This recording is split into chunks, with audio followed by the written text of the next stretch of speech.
අපේ මුළු අවුරුදු 60 ඉතිහාසයේම අවුරුදු 59 හමාරකට ආසන්න ඉතිහාසයක් තිබෙන්නේ බලය ලබා ගැනීම සඳහා පොරබැදීම ඉතිහාසය. දැන් අපිට අවුරුදු භාගයකට වඩා කෙටි කාලයක් තියෙනවා බලය ලබාගෙන ගොඩනැගීම පිළිබඳ ඉතිහාසය. දැන් අපි එතන මාරු වෙලා තියෙනවා. දැන් ගොඩනගන්නේ කොහොමද?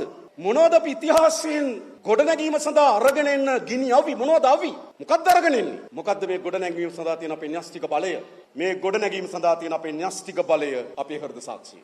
අපි රෑ දවාල නිවාඩු දින මේ කිසිවක් සලකිලට භාජනය නොකොට අපේ හෘද සාක්ෂියට අනුව මේ රට පත් වෙලා තියෙන විපත්තියෙන් මේ රටේ ජනතාව පත් වෙලා තියෙන මේ විපත්තියෙන් ගොඩ ගැනීම සඳහා හෘද සාක්ෂියට එකඟව අපි වැඩ කරනවා.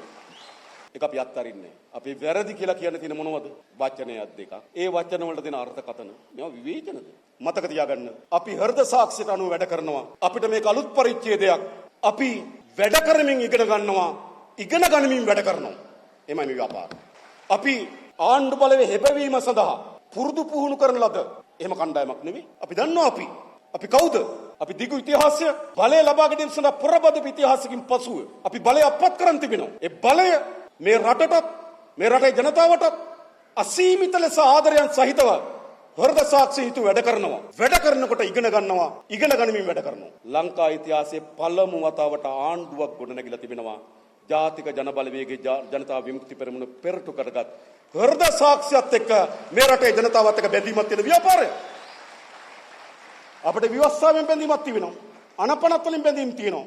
අනපනත් හෙට සංශෝධනය කරන්න පුළුවන්. විවස්ථා හෙට කොහොමද සංශෝධනය කරන තුනෙන් දෙකක් තියෙන හොඳ සංශෝධන කීපයක් හොයාගෙන තියෙනවා. සංශෝධනය කරනවා. හැබැයි නීතියෙන් විවස්ථාවෙන් තියෙන බැඳීම නෙවෙයි. අපිට මේ රටේ ජනතාවත් එක්ක හෘද සාක්ෂියත් එක්ක බැඳීමක් තියෙනවා. අපි මේ රටේ ජනතාවට එක සහතිකයක් දෙන්නම්. මේ රට ගොඩනැංවීම පිළිබඳ තිබෙන අසීමිත ආසාවෙන් ඒ හෘද සාක්ෂියෙන් යුතුව අපි වැඩ කරනවා. අපිට අසීමිත ආසාවක් වෙන මේ රට ගොඩනගන්න ඒ සඳහා මහා බර හෘද සාක්ෂියක් තියෙනවා අපිට.